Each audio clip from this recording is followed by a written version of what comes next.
दूसरी खबर पे, क्योंकि प्याज के भंडार के समय सीमा निर्धारित होने से आसमान छूते दाम पर तत्काल लगाम लग गई है। लेकिन उपभोक्ता को सस्ता प्याज तभी मिल पाएगा जब घरेलू उत्पाद की आवक बढ़ेगी, क्योंकि आयातित प्याज भी ऊंचे भाव पर ही आ रहे हैं। हालांकि भाव ऊंचा होने से आयात धीरे धीरे जोर पकड़ता जा रहा है। कारोबारियों से मिली जानकारी के अनुसार नवंबर के पहले सप्ताह में 8,000 टन आयातित प्याज भारत पहुंचेगा। केंद्र सरकार द्वारा उठाए गए कदमों और विदेशी प्याज के घरेलू बाजार में उतरने से प्याज की महंगाई पर लगाम लगी है और अगले महीने कीमतों में कुछ और नरमी की उम्मीद की जा रही है। हालांकि कारोबारी बताते हैं कि विदेशों से जो प्याज आ रहा है उनकी लागत 40 रुपये प्रति किलो से ऊपर पड़ रही है। ऐसे में उपभोक्ताओं को बहुत राहत मिलने की उम्मीद नहीं है। मौजूदा समय में प्याज आयात की लागत 40 रुपये प्रति किलो है। मुंबई के कारोबारी एसोसिएशन का कहना है कि यहाँ पर प्याज आयात की लागत इस समय 40 रुपये प्रति किलो से ऊपर आ रही है। इस भाव पर आयात अभी बढ़ेगा, क्योंकि देश के किसानों को भी फिलहाल आयात से कोई नुकसान नहीं है। अगर प्याज का आयात नहीं होता तो दाम और बढ़ जाता, क्योंकि घरेलू आपूर्ति का टोटा बना हुआ है। अजीत शाह ने बताया कि देश भर में इस समय अच्छी क्वालिटी के प्याज का थोक भाव करीब 55 से 65 रुपये प्रति किलो चल रहा है।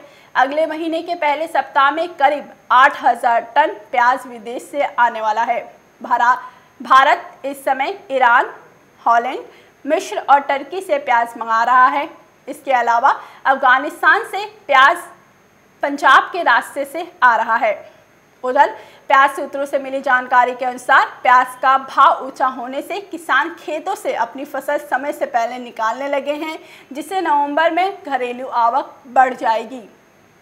मंगलवार को दिल्ली की आज़ादपुर मंडी में लगातार तीसरे दिन प्याज का थोक भाव स्थिर रहा।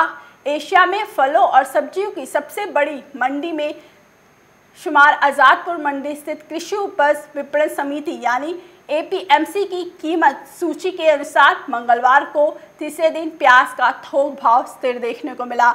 आज भी बाजारों के अंदर कुछ ज़्यादा हलचल देखने को नहीं मिल रही है।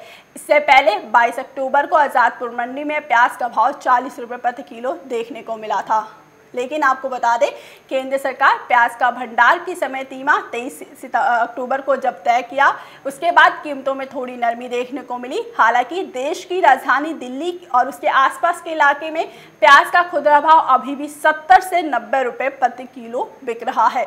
आवक बढ़ने पर कीमतों में नरमी आने की आशंका जताई जा रही है। हालांकि आज़ादपुर मंडी के पोटैटो अनियन मर्चेंट एसोसिएशन यानी पोमा के जनरल सेक्रेटरी राजेंद्र शर्मा का कहना है कि प्याज के दाम में नरमी तभी आएगी जब घरेलू आवक बढ़ेगी। सरकार द्वारा उठाए गए कदमों से कीमतों में हो रही वृद्धि थम गई है, लेकिन अभी भाव घटा नहीं है। इससे समय आयातित पीला प्याज 40 रुपये प्रति किलो मिल रहा है। वहीं यहाँ पर बाजारों के अंदर लाल प्याज 50 से 55 रुपये प्रति किलो मिल रहा है। महाराष्ट्र, कर्नाटक, आंध्र प्रदेश और मध्य प्रदेश के कई प्याज उत्पादक जिलों में भारी वर्षा के चलते प्याज की खरीफ फसल खराब हो जाने से देश में प्याज की कीमतों में हो रही वृद्धि को देखते हुए केंद्र सरकार ने पहले 14 सितंबर को प्याज निर्यात पर प्रतिबंध लगा दिया। उसके बाद 23 अक्टूबर को प्याज भंडार की समय सीमा तय कर दी गई। इस सीमा के मुताबिक 31 दिसंबर तक थोक विक्रेता के लिए अधिकतम 25 टन और खुदरा विक्रेता के लिए 2 टन प्याज का स्टॉक रखने की इजाज़त दी गई है। आपको बता दें, केंद्र सरकार ने कहा कि आवश्यक वस्तु अधिनियम 2020 में ये प्रावधान है कि कुछ खास परिस्थितियों में जब कीमतें सामान्य से ज़्यादा बढ़ जाए तो सरकार स्टॉक लिमिट लगा सकती है। केंद्र सरकार की रिपोर्ट के अनुसार देश में प्याज की औसत खुदरा कीमतों में 21 अक्टूबर तक विविधता देखी गई, जो कि पिछले साल की तुलना में 22.12% है। आपको बता दें, 45 से लेकर 55 रुपये प्रति किलो देखने को मिला है प्याज। पिछले 5 सालों की तुलना में 114.16% से 55 रुपये प्रति किलो, यानी इसके बीच में जो रेंज रहा 25 से 55 रुपये प्रति किलो प्याज बिक रही थी। इसी तरह पिछले 5 सालों की कीमतों में की तुलना में प्याज की कीमतों में 100% तक की बढ़ोतरी देखने को मिली है। बाज़ारों के अंदर प्याज का भाव पहले जो 25 था वो सीधा 100% बढ़कर यहाँ पर दोगुना होकर बाज़ारों के अंदर बिक रहा है। आवश्यक वस्तु अधिनियम के मुताबिक ये कीमतों में वृद्धि को छू गई है, इसलिए प्याज पर आज से स्टॉक लिमिट लगाई गई है। यानी प्याज से जब से स्टॉक लिमिट लगी है, इसके अलावा नाफेड के पास पड़े बफर स्टॉक से भी प्याज निकाला जा रहा है। नाफेड ने बीते फसल वर्ष में 1 लाख टन प्याज का बफर स्टॉक रखा था, लेकिन बताया जा रहा है कि उसमें से करीब 25% प्याज खराब हो गया। रिपोर्ट्स के मुताबिक सितंबर के दूसरे हफ्ते से प्याज नाफेड की तरफ से देश की मंडियों के साथ साथ खुदरा वितरण केंद्र जैसे सफल केंद्रीय भंडार तक पहुंच रहा है। आपको बता दें, बड़े राज्यों में और राज्य के केंद्रों तक तेजी पहुंचाया जा रहा है। प्याज की कीमतों का अंकुश लग सके, इसलिए नाफेड लगातार यहाँ पर प्याज के लिए आगे बढ़ रहा है और प्याज को बाहर निकाल रहा है। प्याज के आयात के लिए नीचे आयातों को बढ़ावा देने के लिए ये भी तय किया गया है कि एमएमटीसी लाल प्याज का आयात करेगा ताकि आपूर्ति में आ रही कमी को पूरा किया जा सके।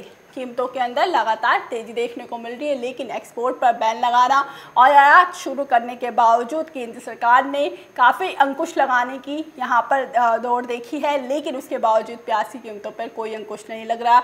जो जानकारों की माने तो प्याज की कीमतों में अगर अंकुश लगाना है तो उसके लिए आपको कीमतों के अंदर जो तेज़ी देखने को मिलेगी वो इस वजह से, जब इम्पोर्ट यहाँ पर ज़्यादा बढ़ेगा प्याज का तो कीमतों के अंदर यहाँ पर नरमी देखने को मिल सकती है। प्याज की कीमतों में लगातार जो तेज़ी देखने को मिल रही है, आपको बता दें शरद पवार ने यहाँ पर जो बोला है, शरद पवार लगातार प्याज को लेकर आगे बढ़ते आए हैं क्योंकि प्याज एक राजनीतिक मुद्दा रहा है। बिहार इलेक्शंस होने वाले हैं और प्याज को फिर से एक बार राजनीतिक मुद्दा बनाया जा रहा है और प्याज की कीमतों पर अंकुश लगे या ना लगे, लेकिन सरकार अपने दांव पेच लगातार लगाती रहती है। प्याज की कीमतों के अंदर शरद पवार समझने की कोशिश करना चाह रहे हैं, इस वजह से वो नासिक जा रहे हैं और नासिक के वहाँ पे प्याज के ट्रेडर और किसानों से संबोधित करेंगे, उनसे मिलेंगे, उनसे समझने की कोशिश करेंगे प्याज को लेकर। लेकिन ये प्याज की कीमतों को लेकर क्या वाकई में शरद पवार यहाँ पर किसानों के लिए दिलचस्पी दिखा रहे हैं कि किसानों को अच्छा मूल्य मिले, या शरद पवार की ये चीज़ भी यहाँ पर राजनीति के तौर पे बस देखने को मिल रही है? क्योंकि यहाँ पर कीमतों के अंदर अभी भी इजाफा देखने को मिल रहा है। जब तक इंपोर्ट नहीं बढ़ेगा और ज़्यादा से ज़्यादा, तब तक प्याज ऐसी देखने को मिल सकता है। अभी के लिए मंडियों के हाल में बस इतना ही। आगे खबरें देखने के लिए देखते रहिए मार्केट टाइम्स टीवी।